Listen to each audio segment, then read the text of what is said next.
A young couple on a regional ferry is last seen near a crew hatch on a calm August night. Everything felt routine on August 14th, 1995, until the corridor by the hatch went quiet. It is late evening in a narrow strait between ports. The sky is clear.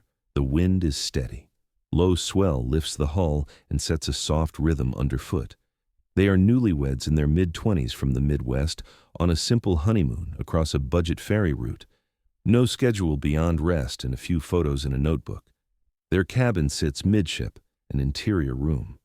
Keycard entries for the day look normal. Meals, a show, back to change.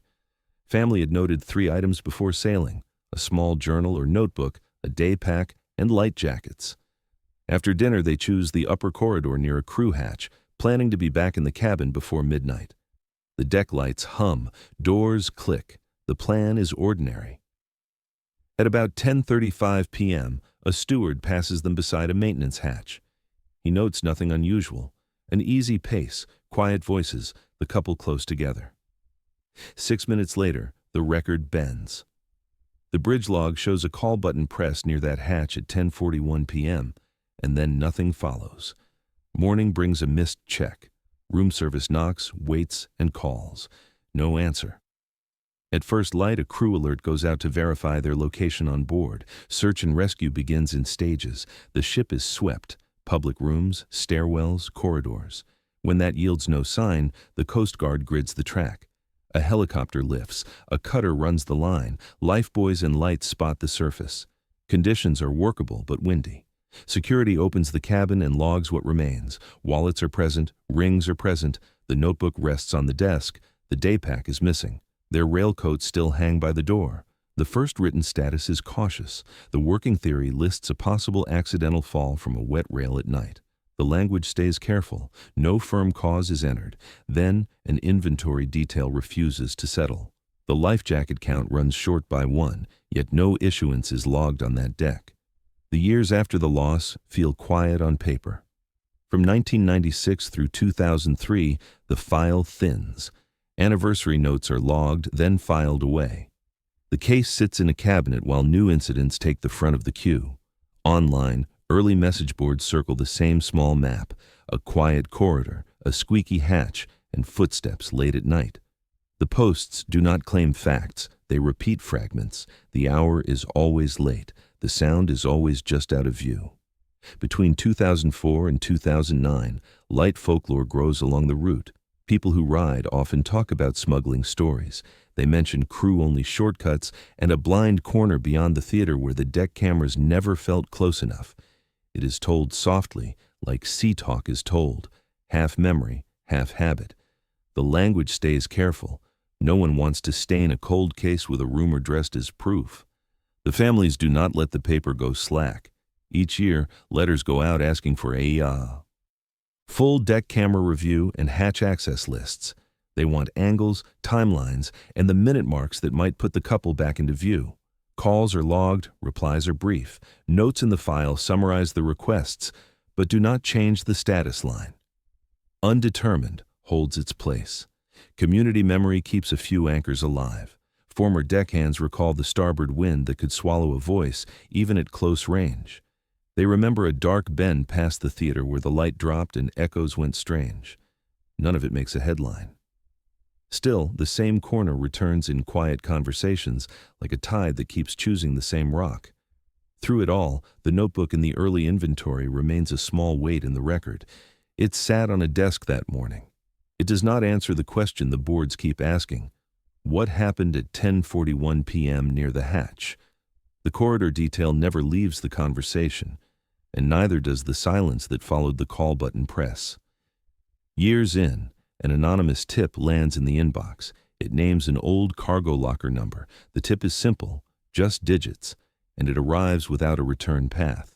Investigators compare the number against current maps and yard lists. No match appears. The system says the locker does not exist. 17 years after the night at the hatch, fresh eyes open the binder. In 2012, a civilian researcher teams with a retired investigator while a ferry in the fleet moves through refit and scrap review. The moment is practical. Archives are open, parts are tagged, and paper that usually sleeps is laid out on long tables. It is the kind of window that lets a cold case breathe. They start with the paper trail. Purser manifests, maintenance logs, and storeroom lists are pulled and cross-checked. Dates are aligned. Deck diagrams are pinned side by side. In the margins of the maintenance log, a short alphanumeric code keeps repeating. Each repeat shows up near entries for the hatch corridor. The code is not dramatic on its own, but it appears again and again where the file has always been thin. The pair widens the pull to dock plans from the mid-90s. In a 1995 sheet, one that never made it into public diagrams, an off-map storage area is drawn at the edge of a service pier. It is not a room so much as a yard, numbered slots, portable lockers, and notes for temporary stow. The drawing explains why recent maps missed a location. It lived on a page that did not travel forward. Seeing that, they make a decision. If drift models can carry a camera or a crate to a beach, they can also suggest where yard debris might have migrated when refits, storms, and sails pushed equipment from pier to pier. The plan is split in two. Scout a remote storage yard tied to the old plan and walk a tidal debris zone that the currents favor. Quiet work, early mornings, clipboards, and gloves. The storage yard sits close enough to smell salt. The wind pushes dust across rows of metal, paint flakes from doors, sand, piles against lower racks.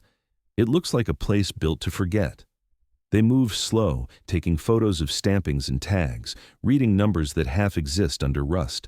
Most marks refuse to match anything in the 1995 plan. Then a corner turns. In a back row, behind a staggered run of cabinets, they see a sealed metal locker. The latches are corroded but intact. A stamped code sits above the handle. It is faint, but the pattern is right. The same maintenance code that repeated in the log lives here in steel. They do not pry. They log. Photos are taken, measurements written. The stamped code is copied exactly, character by character. The yard tag and its slot number go into a notebook. The chain of steps is simple. Mark, report, confirm. No shortcuts. Back at the table, the retired investigator lines up 3 columns. On the left, the maintenance entries that gathered around the hatch. In the center, the dock plan that drew an off-map yard. On the right, the locker's stamp. The sequence points from corridor to code to container. It is the first time since the call button press that 3 separate records have agreed on a thing you can touch. Drift notes from the debris zone add one more small piece. Labels and fragments along that shoreline match the supplier IDs in the 1995 storeroom list. Nothing screams a single answer.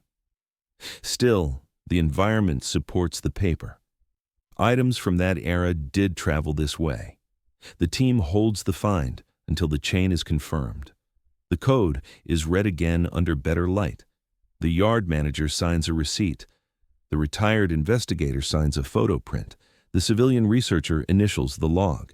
Small steps, all pointed at the same question that has waited since 10:41 p.m. What, if anything, inside this locker can move the file off rumor and into record? The storage yard sits close to the coast, open to wind and salt.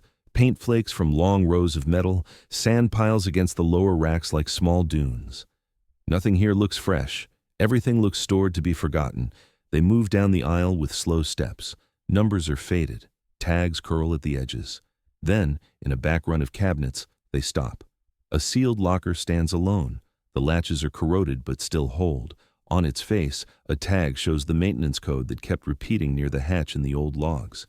The code ties steel to corridor. It is the first clean bridge between place and paper. They do not pry at once. They log the tag, the rack position, the seal condition. The air smells like rust and tide. A camera clicks. Hands and gloves trace the stamp but do not scrape it. The point is simple. Protect the chain before touching the inside. If this locker belongs in the file, it needs to enter the file the right way. When the door finally opens, the interior gives up a wrapped satchel. It is heavier than it looks and damp to the touch. Inside sits a waterlogged ledger, swollen at the spine. The pages cling together, but ink still shows through in stripes. Even closed, the find shifts the file. A ledger hints at organized activity. Not a single bad night. Back at the table, the salvage begins with patience. The book is set for freeze-drying to halt any decay. After the freeze, the team separates pages a fraction at a time, working edges with soft tools. High-resolution scans follow for each sheet that can bear the light. It is slow work, but the paper responds. In sections, lines regain enough shape to be read. On one page, a column lists cabin numbers from that sailing week. In the margin, a single notation repeats a number that matches the Newlyweds cabin. It appears once, not as a headline, not as a charge, just a small mark at the edge. But even a small mark can tie lives to a ledger. Across several entries, the same short words surface. Hatch. Then the shorthand 10-4- appears on more than one line. It does not give a full minute, only a band.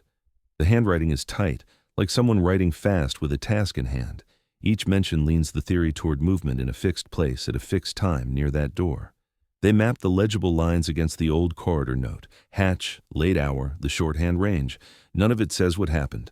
All of it says where to look and when to look. The ledger reads like steps written for people who already knew the route. One scan becomes the strongest turn. A single entry pairs the shorthand time and the hatch mark with 3 tight characters. They are not the couple's initials. They are not a cabin number. They stand alone, a third set of initials next to the minute marks and the door. With the yard, the locker, and the ledger on the table, the file tests what the facts can hold without reaching beyond them. The language stays careful. No new names, no claims that paper cannot support. Theory A is accident, wind, wet deck, a late hour. The open rail section sits near the corridor in question, and no recorded struggle appears in the shipboard notes. In rough conditions, small missteps can become large losses, but the ledger resists a simple slip. Multiple hatch mentions and the shorthand 10-4-, paired with a third set of initials, push against the idea of chance alone. The limit is clear. Accident does not explain why organized notes point to that minute and that door. Theory B is third-party involvement, possibly tied to a group using the corridor. Support is stronger here. The sealed locker carries the hatch-adjacent maintenance code. The ledger was found inside. Its time marks track with what the bridge logged, and the page that lists cabins includes the couple's number in a margin note. Still, the record has gaps. There is no confirmed ID for any extra person, no clear face, and no single sheet that spells a name. Records from different flags and departments remain partial. The limit is that a line is not proof. Theory C is a mixed event. In this model, an argument or confusion intersects with a smuggling move, near the blind corner.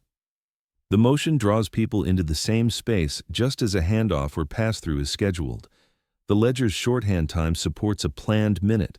The community's long memory of that dark bend and the wind-masking voices supports the setting. But this path leans on rumor. No sworn witness places words in that corridor. The limit is the lack of audio, video, or testimony to set sequence and intent. Each theory stands on a different set of legs. Accident stands on weather and layout. Third party stands on the locker, the ledger, and timing. Mixed event stands on the ledger plus the lived memory of that space. None of them settles the ledger's third initials or the cabin note's meaning in one stroke. The file's tone remains steady. The pages state what exists: a storage yard near the coast, a sealed locker with a repeating code, a waterlogged ledger that survived, a cabin number in the margin, and shorthand that points to 10-4- at a hatch. The pages also name what does not exist: a confirmed identity on the initials, a clean access log for that minute, and a full unbroken camera view of the blind corner. Caution is not a style choice. It is the only honest way forward with partial records. Files at sea can cross flags and departments. Some logs age out. Some diagrams never reach public copies. That is why the language stays precise. Ledger lines are described as legible in sections. Times are given as ranges, not single stamps. Everything else sits in the white space, so the case remains open to more than one path. The artifacts lean the weight toward organized movement near a door at a known hour. The simplest story, feet slip, rail fails, now has to carry more than weather. But the heavier story, hands move, plans meet, still needs a name. The last major item is quiet, technical, and careful. A handwriting review looks at the ledger page by page. It does not guess. It notes patterns. It notes change. The conclusion is cautious but firm. More than one hand wrote in that book. Some lines move one way, others move another. Margins breathe differently from the main columns. The review also flags a single set that keeps showing up near the same shorthand. Close to the 1041 mark, the same style repeats. The strokes look alike. The spacing looks alike. It is not a name. It is not a signature. It is a pattern close to the minute that matters. That detail does not solve the case. It does narrow the window and the likely writer for that window. If the ship's timeline centers on 10:41 p.m. and the ledger has a repeating hand near 10:41, then someone kept that minute in mind more than once. The record stops there. It does not say who. It does not say why. It only says the lines were not all written by the same person, and one hand returns where the time is tight. Officials update the file. The status does not change. The case summary remains undetermined. No charges are filed. The language stays steady and plain. The new scans of the ledger sit behind the original pages. Chain of custody notes join the folder that came from the storage yard. Each movement is logged. Each photo is stamped. The path from the sealed locker to the scanner to the archive is kept clear. The paper trail grows, not with headlines, but with order. It matters. In cold cases, order is a kind of light. If the case ever moves again, the steps need to hold. The artifact scans make the ledger readable without touch. The custody notes protect what is left of the book. The 1041 shorthand is now anchored in two places, the old bridge note and the new review lines. Next comes a public ask. Families and maritime groups speak as one. The words are simple. If you were a passenger or crew in 1995, please come forward. If you walked that corridor, if you stood near that hatch, if you remember a blind corner past the theater, please call. Small details matter. A sound, a pause, a person who did not fit the place. No pressure, no names on air, just a line to talk. At the same time, the search widens behind the scenes. The storage yard inventory expands to trace the locker's path. Teams note rack numbers. They note tags and stamp styles. They compare old maintenance codes against current lists. The goal is to learn how a locker with a hatch-adjacent code left service, crossed space, and landed in that back row. It is slow work. It is list work. It is the kind of work that can break open a route. Then the math comes back. Drift models are placed over charts. Tides and wind histories are set against the coast. The result is not dramatic. It is practical. The models allow the locker's movement to that yard. The path can exist. But the line on the chart runs longer than the time frame suggests. It bends and loops in a way that asks for more time than the file gives. That is the hinge. If the locker reached the yard on that timeline, something helped. If it did not, then the locker moved later than first thought, or took a path the model does not show. Either way, the route is not a straight line, so the act ends with two truths side by side. The ledger speaks in more than one hand. One hand keeps close to 1041, and the drift math allows the locker's journey, but only on a route longer than the calendar would like. We return to the quiet corridor by the hatch. Deck lights hum in the metal. The wind threads the long passage soft and steady. The blind corner is still there. It is only a turn, a few steps, a place where the camera never quite saw. Yet, it holds the weight of a whole night. The floor has been washed 1,000 times since August 14, 1995. The space has served other sailings, other stories. Still, the angles remain the same. A door, a corner, a minute. Listen long enough and the ship gives you only ship sounds, fans, bulkheads, wind. None of them answer the questions on the page. The 1041 shorthand sits quiet in a ledger that crossed years. The call button entry sits quiet in a bridge log with no follow-up note. The life jacket count sits one short with no issued spare. Artifacts and gaps. Hard things and soft spaces standing together in one file. Back on shore, the families keep their letters near a hallway table. The paper is neat. The stacks are slim. Each year they answer new calls. Sometimes it is a reporter. Sometimes it is a former crew member with a small detail. Sometimes it is a stranger who walked that route years later and cannot forget that blind bend. The families listen. They thank the caller. They add a line to a notebook. They go back to their day with one more date marked. There is no grand ending here. Only endurance. The retired investigator who joined the civilian researcher still checks for follow-ups. The maritime groups keep the notice pinned. The storage yard inventory keeps running. The ledger scans sit backed up and backed up again. When a case will not close, you keep the lamp on and the desk clear. So the image we leave you with is simple. A corridor at late hour, deck lights stable and low, a hatch with a metal frame worn by time. The corner beyond it is unlit. The camera gap remains a gap. The sea is outside, patient as ever. Inside, the file waits for a name to match a minute. The last words belong to the artifact that came late and changed the weight of the story. The ledger gave the minute and the mark, but not the name that stood in the dark.